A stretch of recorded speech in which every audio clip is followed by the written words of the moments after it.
আজকে আমার ছেলের জন্মদিন, আর জন্মদিনের মধ্যে পড়ে গেল ওর এক্সাম, তাই আমরা বড় সড়ো করে কোনো কিছু আয়োজন করতে পারলাম না। তো ও যেহেতু বিরিয়ানি তেহারি এগুলো পছন্দ করে, তো ভাবলাম একটু বাসায় বানাই ওর জন্য।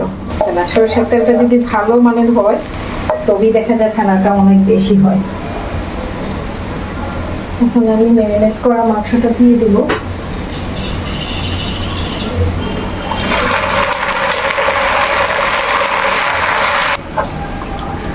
এখন আস্তে আস্তে হালকা হালকা মানে হালকা হিটে আসলে যে কোনো রান্না করলেই রান্নাটা বেস্ট টেস্ট হয়। আর ম্যারিনেট করে যে কোনো কিছু ম্যারিনেট করে একটু সময় নিয়ে রান্না করলে এই রান্নার স্বাদটাই অন্যরকম হয়। ঠিক এখানে আমার আস্তে আস্তে কষাবো। আগে আরও কাঁচামরিচ দিচ্ছি, এটা পেস্ট করে একটু আস্তে কাঁচামরিচ দিলাম। এই পর্যায়ে আমি গুঁড়া দুধ দিয়ে দিই।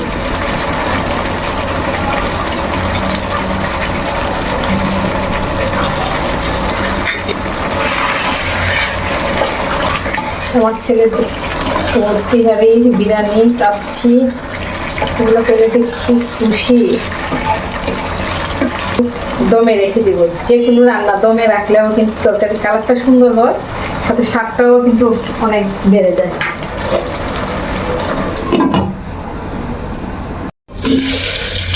আলু ভেজে নিচ্ছি,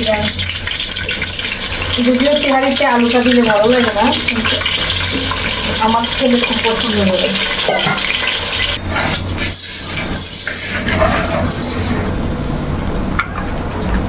একটু আদা রসুন দিলাম স্যান্ড করতে।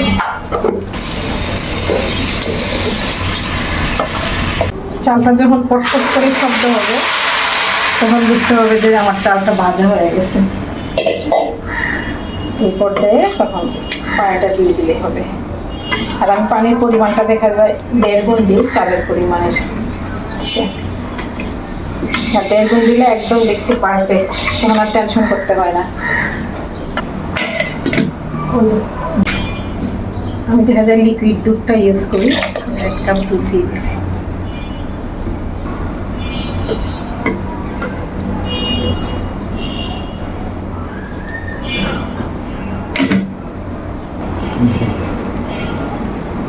লেবুর রসটা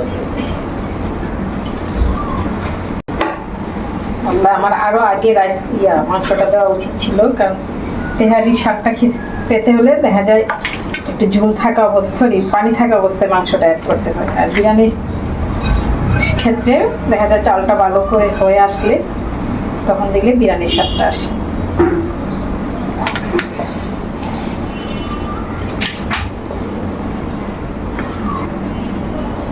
আমি ঘিটাও দেখা যায় আগে দিয়ে দিই, অনেক কাছে একদম হয়ে কমপ্লিট হইলে, আমার কাছে মনে হয় আগে দিলেই সব জায়গায় সুন্দরভাবে যায়।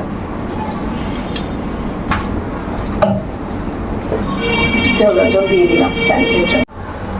এই যে আমার কমপ্লিট তেহারি।